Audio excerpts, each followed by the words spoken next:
Welcome to our panel around the road to scale. I'm going to explain a little bit about what that means in a moment, but in a multimedia fashion. We're going to start with a little video, so please enjoy this. Change isn't coming. Change is here. And we're ready for it. At Deloitte, we don't ask if change will happen in the world of energy. We discover when and how. We are in the business of doing. Of helping break down complexities. Size up opportunities. And create actionable strategies that can scale the energy transition. We help connect our clients, sectors, policymakers, communities, and ecosystems to identify business advantages that can deliver on individual and collective goals. Together, we focus on ways to source minerals responsibly, decarbonize infrastructure, modernize the grid, boost industrial manufacturing, improve land, water, and waste stewardship, and more, to help create a clear and pragmatic path to the future. To a future that optimizes energy access and usage, accelerates clean energy technology adoption, and magnifies solutions for everyone. Join us as we put our energy into the right questions, collaborations, and plans. Together, we should not wait for the world to change. We will help create the change that the world needs.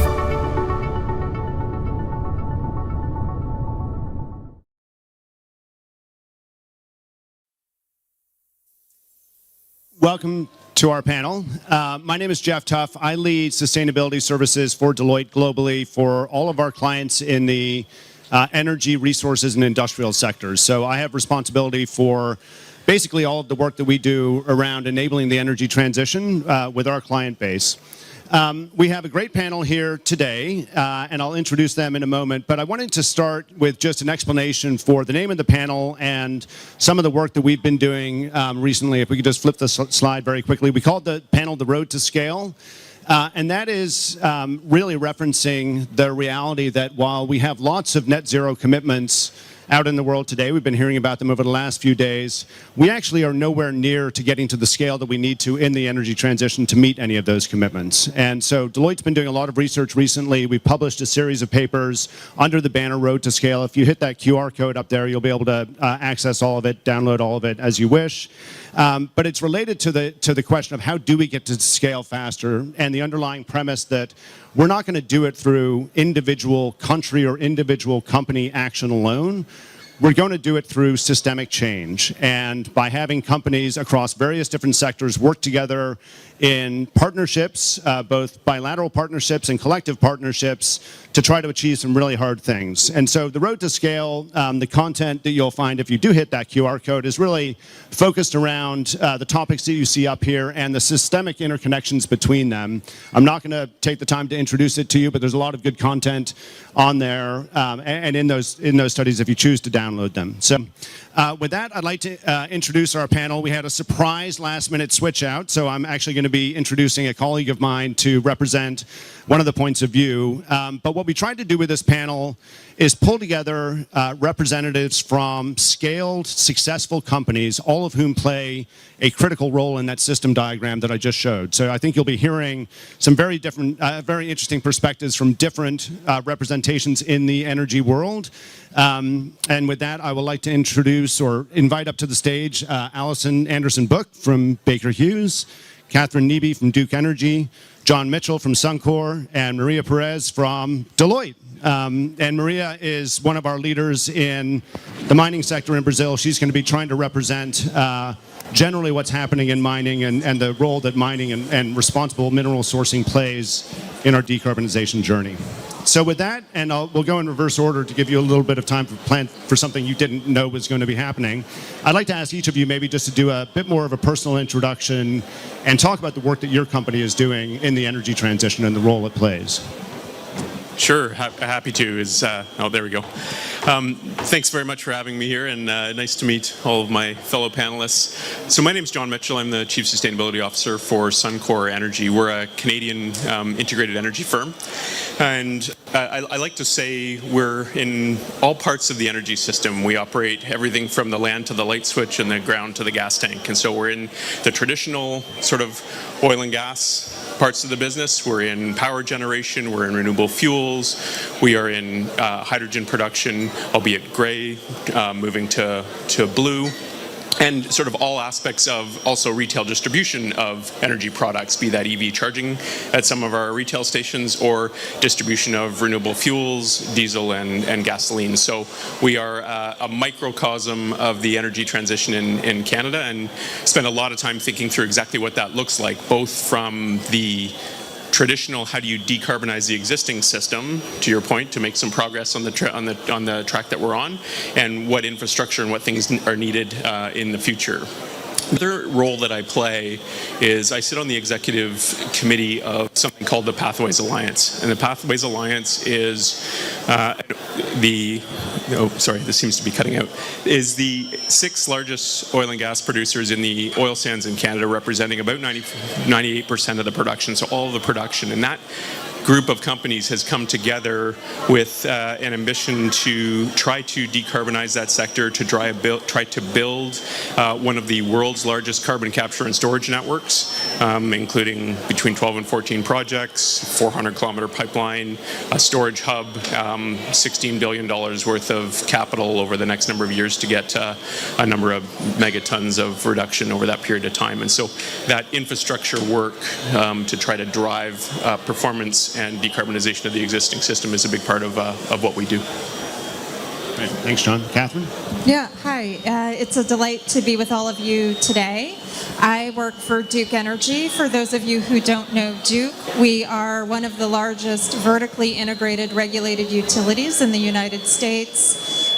To put that into some context, we are leading the largest planned retirement of coal in the United States, and we also are the 3rd largest provider of clean energy in the U.S. We have a net zero goal by 2050, and we're continuing to. I know there have been a lot of headlines about economic development and. Apologies for the feedback. We're not doing that for emphasis, Catherine, but I hope it's not throwing you off. We'll fix the feedback, but please.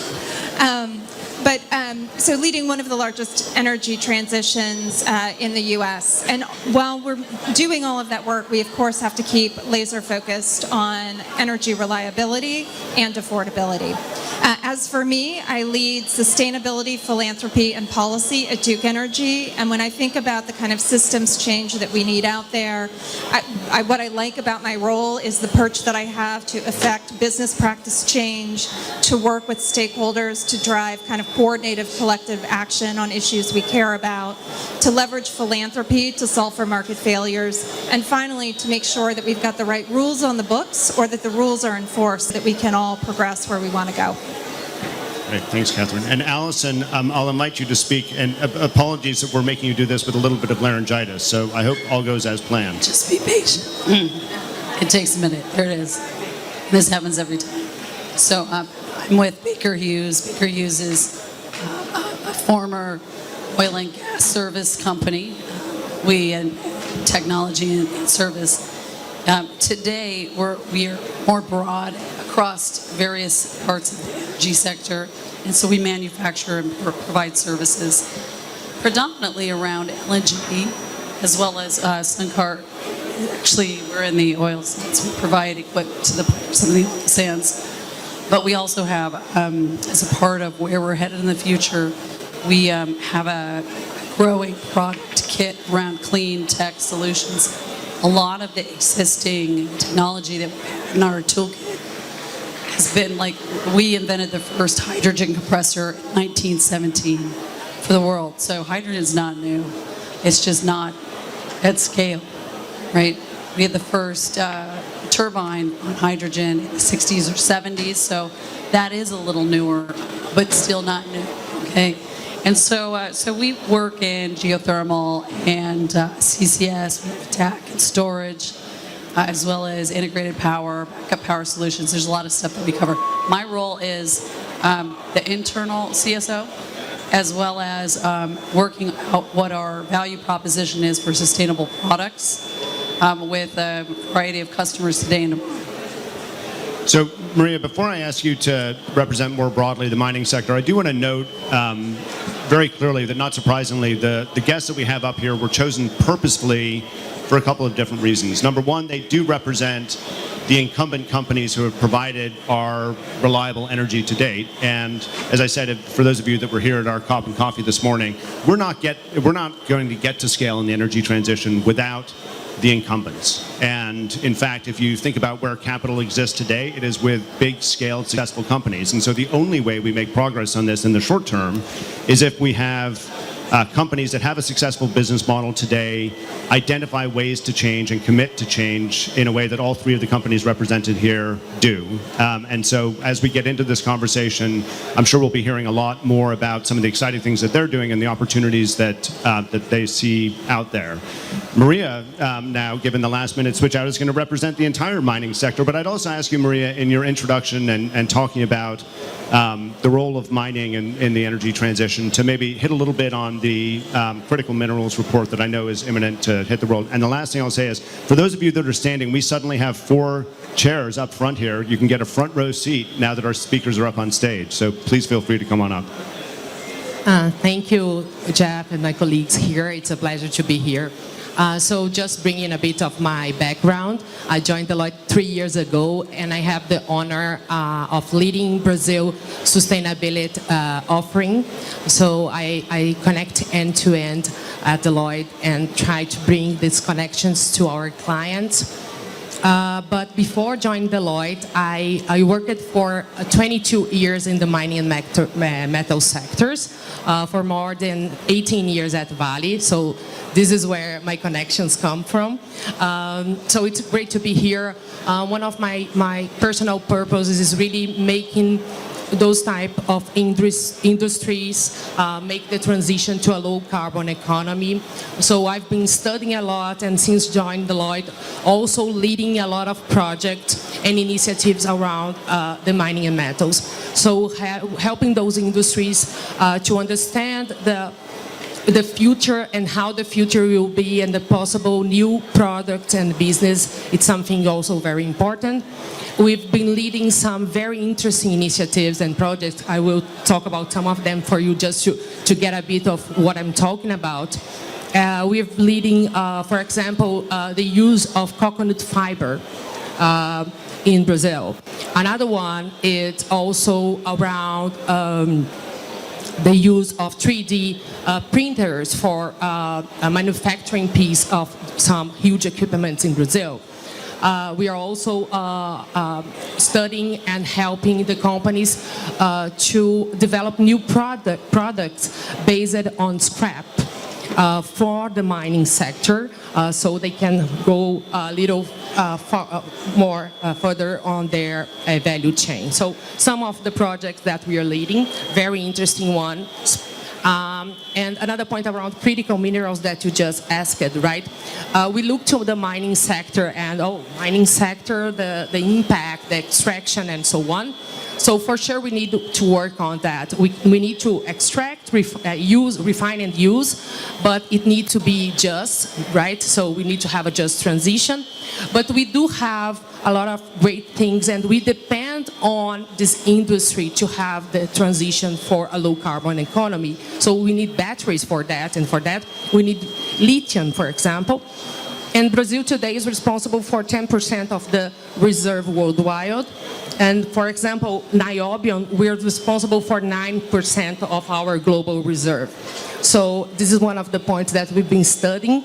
And also how we can grow the GDP from Brazil.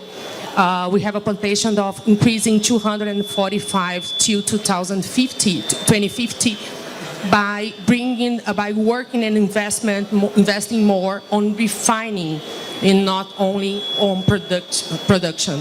So some of the points that I think it's an opportunity for us to talk about, and also how important it is for us to look at Brazil as well. Fantastic. Thanks, Maria. So if we could just actually pull this slide back up. I don't know if we have the ability right now to look back at the Road to Scale slide. One of the questions I wanted to start with, and Allison, maybe we'll lead with you this time. I apologize, the slide is directly behind you, but I'm sure you have it memorized by now. So this is by definition a systems diagram, right? And there are multiple different parts we need to get right. Where, if you just look at all the various different pieces, where do you think we need to focus more efforts these days, or where do we really need, saying where do we start would be a false question because we've started all of this, but where do you think we should be putting the majority of our efforts today to really accelerate things? I'll go to technology just because so many of the technologies that are here today are not yet at the price point that we need for it to scale. But that said, I think it's really skilled workforce and talent. What we've seen in our company is that you've got to have the talent so that you can be a bit more innovative and be able to infuse your workforce with it. Like when you have a company like each one of ours, if you can acquire a startup, you get a different talent base. So it's a kind of a natural way that you get to refresh that and pull in new expertise. Like for instance, we have a TAC, direct air capture technology that uses metal organic frameworks, and so that's really a material science issue.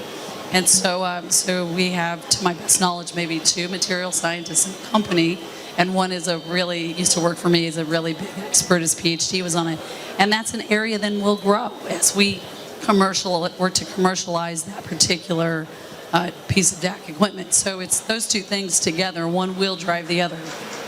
So, and I promise not to present the slide. I'll explain it a little bit, though. So the 4 things you see around the corners of this are really enablers of the rest of the system. And so it's interesting, Allison, that you started with 2 of the enablers as opposed to 2 of the direct places that we need to start to see some progress. But that perhaps is the central point. Catherine, how about you? Yeah, I might take the other side of the puzzle.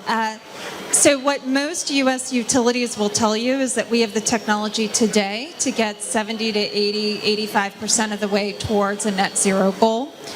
To achieve that, we really need to do 2 things. I mean, there are a host of things we need to do, but we need to modernize the grid so that regardless of the generation source, we've got a resilient, modern grid that can handle distributed intermittent resources. And we've also got to be able to build stuff, not just to help facilitate the retirement of coal, but also to meet the rising energy demand that is certainly coming in the U.S. Beyond that, what's cool about working in the energy sector is the solutions to get all the way to net zero are not really beyond us. They're 10 years out, maybe 15, maybe 8, depends who you ask. But those next generation technologies, be they nuclear, be they hydrogen, the work to bring them, make them commercially available, make them to scale, bring the costs down, is kind of the next frontier to get us all the way to where we need to go. I would underscore your point about workforce, underscore your point about supply chain. There are a lot of pieces that need to come together to deliver that, but that's where I'd start. Great, thanks. John? Sure, I've been doing some mental gymnastics about whether to go inside out on this diagram or outside in, and I've landed on inside out, so we'll bear with me and we'll see how that goes. When I think about this chart, I sort of center in on the decarbonizing infrastructure, and I think there's a couple reasons for that, both because we need to decarbonize the existing system if we're going to get any change or get to scale, as you said, and we need to build infrastructure to enable the growth in areas that we aren't necessarily growing today. And so the decarbonizing infrastructure is an interesting one because it implies the decarbonization that is things that are there today, but I would add to that and say we also have to figure out what the infrastructure investments are to enable the economic growth in the areas we want to grow in. So for example, if you look at the UK situation on what they've announced just over the last month, 22 billion pounds into carbon capture and storage infrastructure, that is, they've based that fundamentally on an economic development platform. If we build it, we can attract heavy, hard-to-abate sectors to come and plug into that infrastructure.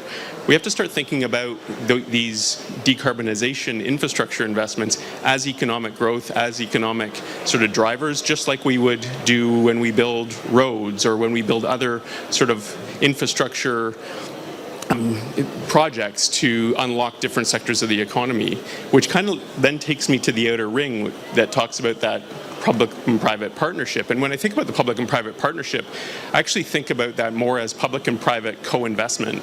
And that co-investment, because some of these things, particularly on existing infrastructure and existing energy systems, represent cost more than opportunity at this stage, there is only a certain amount of margin that can get eroded in trade-exposed sectors without driving emissions leakage, that requires the business models on the enabling conditions to be fundamentally rethought with respect to how do we create an attractive fiscal environment to drive these investments and make sure we're attracting the capital into the hard-to-abate sectors, into these areas, so that we can then justify to our shareholders that this is an attractive investment, both for the resilience of the sector long term, for the ability to decarbonize it in a particular way. So those business models and those co-investment opportunities between public and private entities, I think, are something that we really need to unlock over the next couple of years.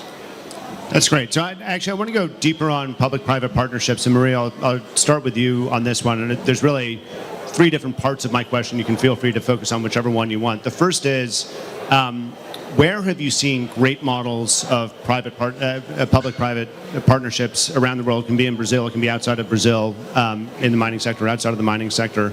And what does a good relationship look like? That's the first part of it. The second part is, who needs to move first? So there's, a lot of the time people recognize that a collaboration between the public and private sectors is necessary, but we presume that a stimulus is necessary before we see the private market starting to take action. Sometimes, policymakers will say, well, we need to see the natural market demand before we start thinking about incentives. So let me not make the question more complex than that. We'll start there, Maria. This is what I was going to say. It's complex, right?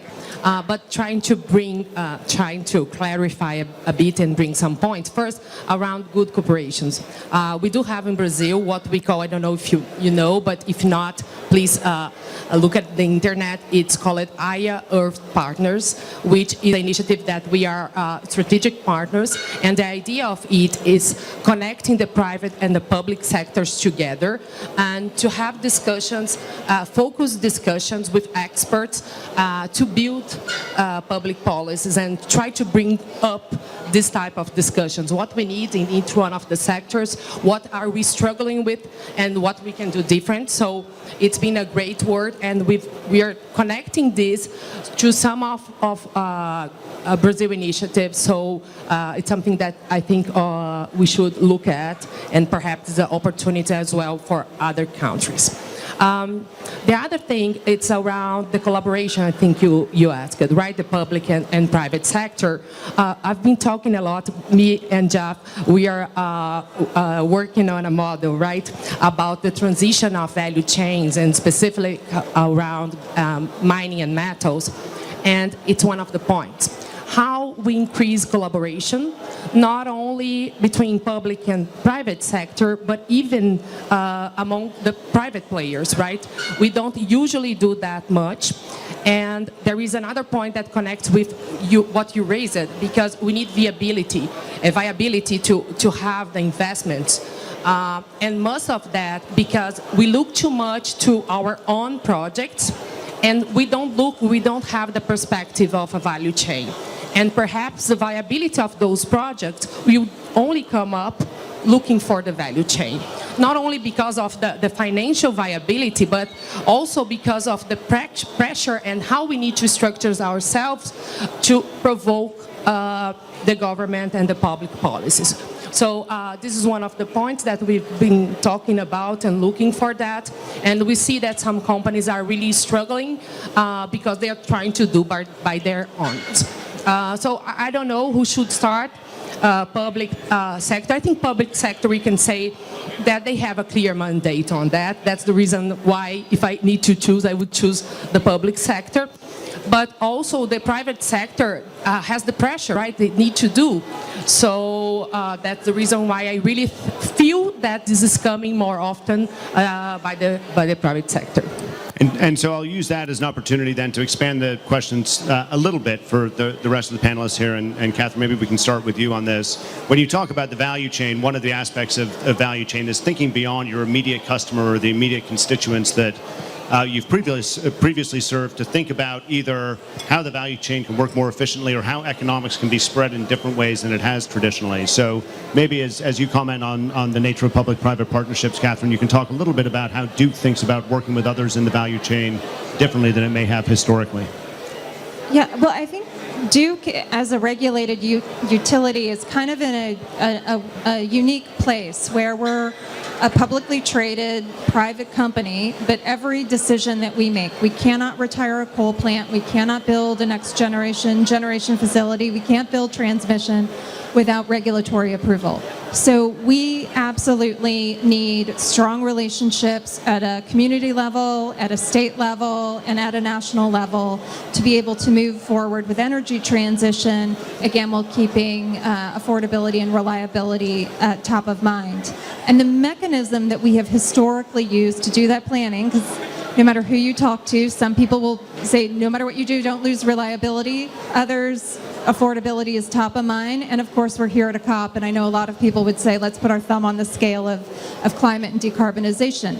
So everything that we do is through the standpoint of what are known as integrated resource plans, or IRPs, where we basically lay out for approval a potential pathway, if not multiple pathways, of how are we going to manage our system over the next 10, 15 years. And then we invite stakeholders into that process to provide feedback about, well, you got it right, or you got it wrong, or we think you need to consider this, or you need to consider that. And I don't know how to solve a systems challenge like energy transition any other way than through really deep stakeholder engagement, where we're surfacing a lot of views, we're surfacing points of disagreement, and we're trying to drive towards consensus. I will say we're at a unique moment in time, though, as a utility where when I joined Duke about 4.5 years ago, people practically fell asleep. Like, what are you doing going to a utility? And now we've got load growth, we've got economic development, we've got all sorts of things happening in the United States that are really making and forcing the utility model to pivot and to innovate. And so one of the things that I've observed that's been very, very cool over the last year and a half, is we're coming together, in particular with some of our large customers, to think about how do we provide power in a different way so that we can meet kind of more of a curated customer demand for either clean energy or affordable energy or what have you. And it's kind of forcing us to think about new tariffs, basically new programs, so that we can build some of that next generation clean generation in a way that protects our residential customers who, I'm sure many of you can relate, residential customers really don't want and often can't afford to pay more for energy. I can just ask one follow-up question on that. How is your regulator reacting to all of this, and how are they thinking about the partnership and how it may need to evolve as we move further into the energy transition? That'd be a great question for the regulators to let you know how they think it's going with us. But I think from my perspective, what has been really, really helpful, which has not happened, I think, so much in the past, is we've been much more intentional about ensuring that our regulators and our policymakers are hearing from multiple people who have different points of view. We operate, for those who aren't super familiar with Duke, we operate in the American South and the American Midwest. These are more conservative-leaning parts of the United States. And so being able to bring forward voices from our large customers to our residential customers who have said, yes, clean is absolutely part of the equation, has been really, really helpful. Great, thanks. So John, as we turn to you for the public-private partnership discussion, you mentioned the Pathways Alliance before. You don't have to focus on that, but I'd love to hear a little bit more about, I'm sure everyone would love to hear a little bit more about that and the nature of the collaboration that you've got going there. I also think that stakeholder engagement is a critical topic for you and the constituents in that. Yeah, absolutely. So, as I mentioned at the outset, the Pathways Alliance it's a bit of a unique association. It represents an entire sector, which often you don't get it in associations, right? You don't get everybody. So we're, as I said, about 95% or 98% of that production in the basin. And so the fact that the reason why that came about was there was a recognition that one player acting alone was not going to change the channel on the emissions performance of that sector. And so to come together, to collaborate, there was a sense that you could move faster. And once that coming together happened, it became very clear that the biggest opportunity we had was to accelerate the adoption of carbon capture and storage in the sector and figure out how to generate a system that could operate at a scale unlike it's seen in a lot of other parts of the world. And so that started us down a path of understanding, well, what does it mean to come together? How do you bring those parties and align them on a particular sort of goal or a particular topic? And what became clear is that we also weren't going to be able to do that alone. So if I back up for just a sec, one of the things that we do have in Alberta, where the oil sands is located, and in Canada more broadly, is we have an industrial carbon pricing system. So we have a price signal on emissions that is slated to go on a particular price trajectory and a particular stringency. And when we looked at that, we said, okay, well, that's going to get us a certain part of the way there. But we actually think there's an answer that could make a step change in the emissions performance, and it is CCS. But the carbon price was only going to get us a certain portion of the way there. So what that meant was we had to partner with government to say, okay, how do we create a fiscal environment here that's going to make these investments attractive? That started with things like watching what the UK was doing, watching what Norway was doing, watching what the US had done with the IRA, and saying, okay, how do we replicate a similar fiscal environment here that will look different than those jurisdictions because Canada's a different place. And so, but the only countries and only jurisdictions that are actually accelerating in this area are the ones that have figured out how to crack the nut on that public-private partnership. So that's the work that we've been doing, and we've had some success federally with some investment tax credits. We've had some success in our local jurisdiction in Alberta with some other options, and now we're exploring things like carbon contracts for difference. How do you de-risk the value of the environmental benefit of reduction in a way that integrates with the pricing regime that we've got. So it's a very complex environment, but it's been very helpful to be sitting down at the table with both our provincial and federal counterparts to try to come up with a solution that can make some progress here. And is there an intermediary or an enabler sitting between the public and private there and the Pathways Alliance organization? I don't know how big the organization is or what they declare to be their purpose, but I'm interested to know a little bit more about whether you need someone at the center to get those conversations going.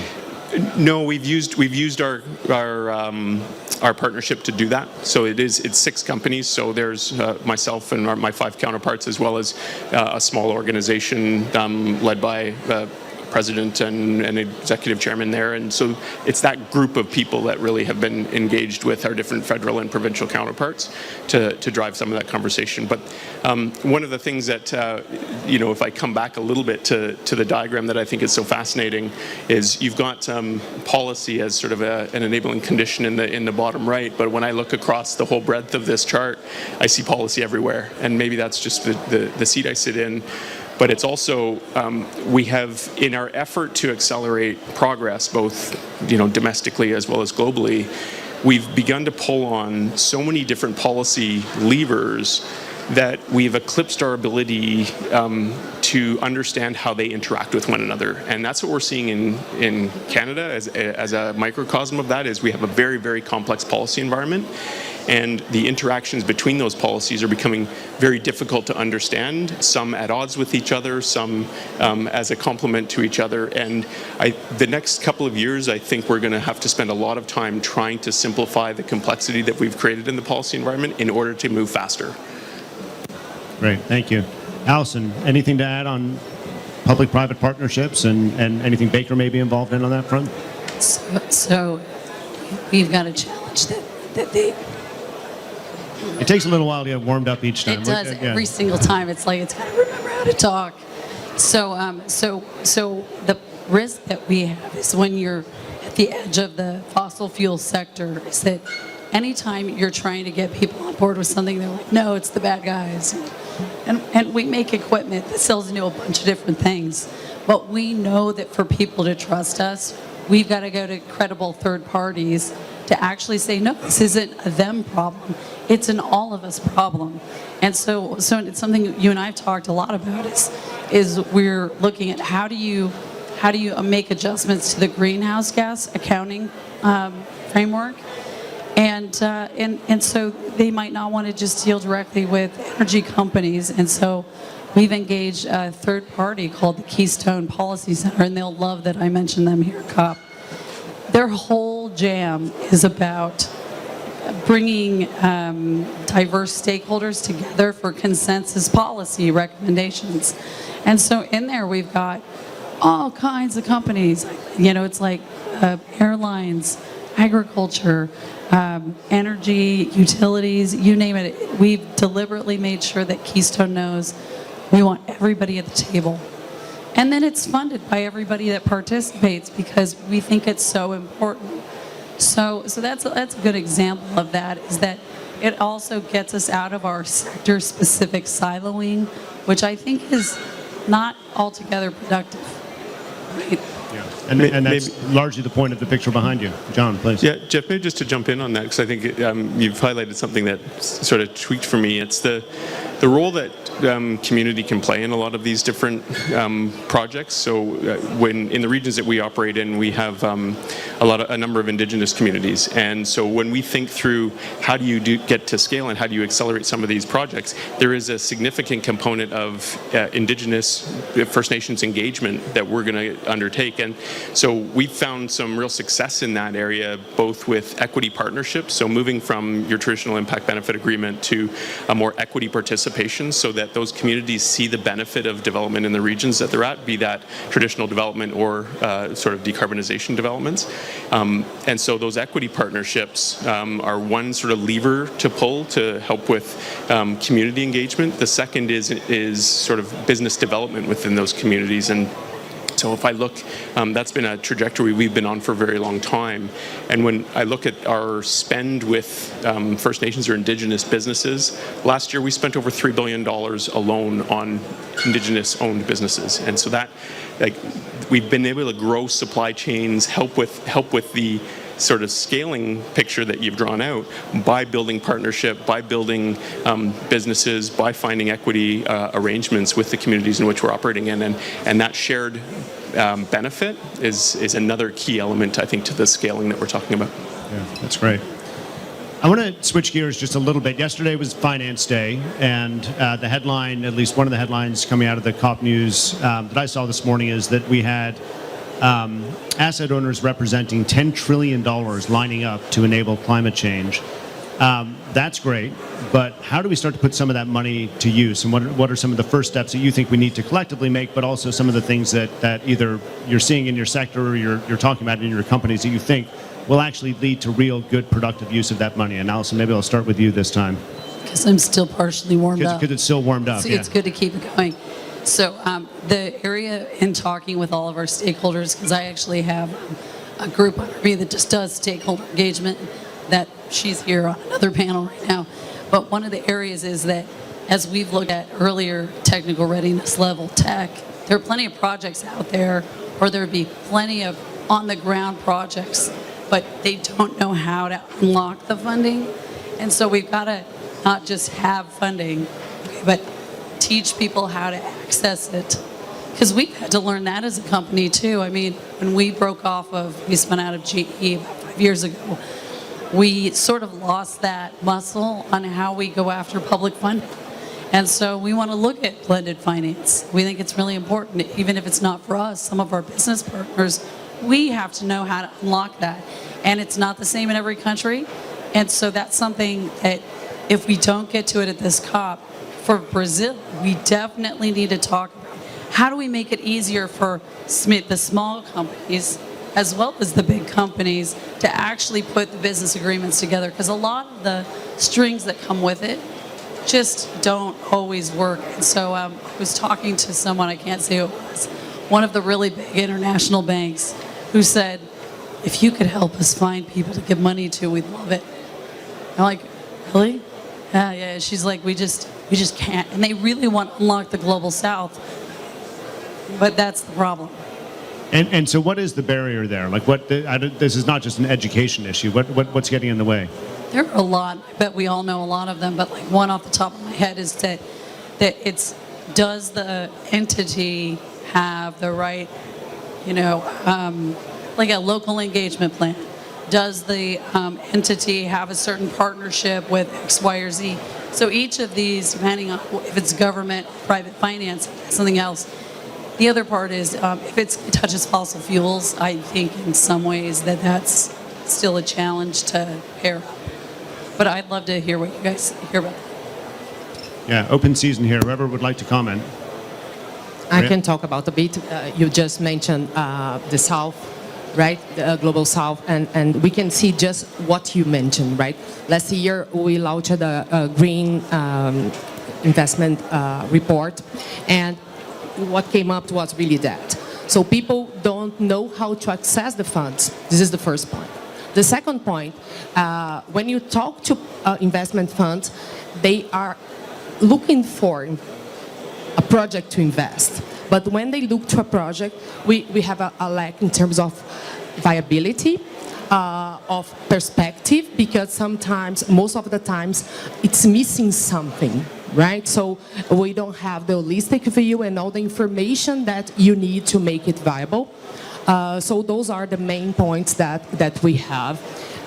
So we need to work, and we are doing that not only with non-governmental and with startups and so on, to have this more robust and strong, but it's in fact one of our main offerings. What we're doing more in Brazil right now, it's really bringing the valuation and modeling for those type of projects. So to go to the board of directors, sometimes it's not a problem of having funds, internal funds or private funds to make it happen, but in fact, it's around having viability, to consider all the perspectives that we have. So we are doing that a lot.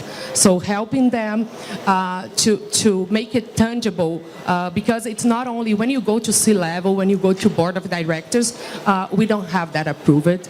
If we don't show the real impact. And I'm not talking even in royal investments, right? Return on investments. I'm talking really about a minimum viability to make it go further. Of course, we do have to deal with risk discussions, but it's not only about that. Great. Catherine or John, anything on the, how do we put some of that capital to use?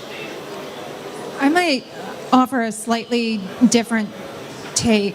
I think so much of energy transition, at least in the U.S., and this probably applies more broadly to sustainability topics, is kind of answering the question, who pays, how much, and for what benefit? And as I think about kind of the next decade of the energy system, we have, and I promise I'm not picking on big tech, but if I was, one data center often can consume as much power as a major city in the United States, 24 hours a day. That requires generation, probably new generation, as well as transmission. And backup power, thank you. And so these are there to me, then the question of who pays for that, how much, and for what benefit, that's the puzzle that we need to be solving. And so as I look at some of the very promising discussions we have underway, looking at some of that next generation technology, thinking about something like a small modular reactor, to get a level of capacity, to get a level of generation, we're talking multiple billions of dollars just to build one. So these aren't rounding errors. These aren't things that we don't have to think about. These are very real, significant challenges. And so what I love about the conversations we're having is that we're having these with some of our very large customers who are potentially willing to pay a premium to leverage the strength of their balance sheet to support us as we think about how do we build this stuff faster, sooner, cheaper? How do we de-risk the disadvantage of moving first, second, third, fourth? You can imagine a regulator may like the idea of some of these technologies, but going first and incurring the premium in terms of cost, premium in terms of delay is something they're unlikely to sign off on given their legislative mandate for least cost. And then how are we thinking about working with our federal partners and to bring additional kind of federal monies forward, be they, jet lag, loans that are less expensive and things where money is cheaper, things of that nature. So we're about to crack that nut, which is exciting. And are you seeing any willingness to pay a green premium in the system that you just described? I mean, there are obviously deep needs for new data centers for some of the hyperscalers, and that may exist there, but any glimmers of green premiums elsewhere? I mean, I'll be a little bit facetious where I feel like in sustainability, everyone says they're willing to pay more, and then they get to the retail store and they're like, maybe not. So we'll see. The proof will be in the money, but I will say that the intent is there, the goodwill is there. I think it is a matter of time. Can I comment? Please. Are they willing to pay? So we've been trying to sort of leapfrog on the tech side and get customers to embrace investment in CCS and things like that. They're not ready. They're ready to think about it and start planning, FID, but they're not ready to do that. Like when we think about our journey, and we're all CSOs, so we're all thinking, where can I put my incredibly small pot of money? Okay. Every carbon abatement project that we do breaks even in 3 years. We have not yet done any project that didn't. And we haven't gone after any projects that weren't already planned, like, oh, this was end cycle to replace the lights in the facility, for instance. And so we're doing this in a really financially regimented way. And I think a lot of our customers are doing the exact same thing. And honestly, that's a smart thing to do for your shareholder if you're publicly traded. And so it's going to be a bit until the cost curve comes down before people want to really pony up some money. And now I will say, usually people say, yeah, we'd love to do the project. Can you give it to us at cost? And sometimes maybe we decide that that's what we're going to do because it's the first of its kind. But that's, not ideal. So, John, Allison mentioned CCS and some of the challenges behind those types of projects, and asking you about the financing question. I don't know if you want to focus on that and some of what you're able to make progress on and some of the hope you may see there, or anything else for that matter. Sure. I think maybe I'd like to connect, because I think some of the financing challenges in unlocking it is how we connect the project to the corporate to the valuation. And so much of the sort of energy transition funding is project-based finance. And a lot of big organizations don't do project-based finance. We do top-of-the-house finance. We do it off. We use other mechanisms. And so to put in the sort of accounting infrastructure to do a project-based finance on a particular, housing, carving that out of and the accounting regime that you have to do that is often not worth the benefit of the financing that's on the table. And so then you think, okay, well, I'll move that, I'll expand it out. And then I'll look at, okay, well, what can I do that's sort of a corporate-wide financing or some sort of, sustainability-linked financing or sustainability-linked bond or incentive. And there's other ways to do that as well. But again, then you get into a question of whether the benefit or the premium on that is worth the risk that you're taking on being able to deliver on what is sometimes uncertain. We may fail in some of these. And so what's the risk that you're taking there? And then you take that sort of corporate lens and translate it into, are my valuations actually showing up? And I think in many cases, organizations that have gotten too sort of out ahead of themselves in the story or the conversation about this have actually been punished by the market versus rewarded by it. And so how do you connect from the project that is often, has either challenges, but maybe have some benefits, might have some return, might be able to attract something, to the corporate, to the valuation, is again something that I don't think we've really solved yet. And that I think again will come as we get more and more experience with this, but it's going to take a little bit of time. And it sounds like, Allison, if I can paraphrase what you had to say, actually demonstrating some progress even on shorter-term payback, maybe smaller initiatives, and showing that there is real money to be made in different ways, just as a way to create that hope that the bigger bets will pay off, is probably one of the tips you would have. So I have one wrap-up question. We are getting towards the end here, and we'll just come straight down the line. A pretty straightforward one. What are you most excited about having come out of COP so far, and with 8 days left, 7 days left, 8 days left? What do you hope to see in the remaining time here? Well, a couple of things. Maybe I'll start with some of what gives me a little bit of heartburn, and that's the kind of widening gulf between ambition and what we're actually delivering. And as we enter this phase of increased ambition and these other things, it's fantastic. But I begin to wonder whether we're pushing the limits of what ambition can accomplish for us if we're not bringing along the investments and what has to happen to actually achieve what we've stated already. So that widening gulf is a bit of a concern. My hope and what I'm encouraged by is a little bit of the kind of what I would call ambitious pragmatism that we're beginning to see is how do we actually drive real change, real investment, climb down from the ivy tower of ambition and get to the front lines of transition, and let's make some progress. Great, thank you. Catherine. I don't know that I disagree with anything that you laid out. Maybe I'll go kind of through the middle of what you just said, which is I've worked in sustainability for a long time at NGO and corporate, and now a quasi, I don't know, regulated utility, whatever that is. And perfection so often is the enemy of the good in this space. And I worry that that as we see this gulf grow between our ambitions for delivery of the Paris Accord and where we're trending, that we're going to lose hope. We're going to decide things are a failure.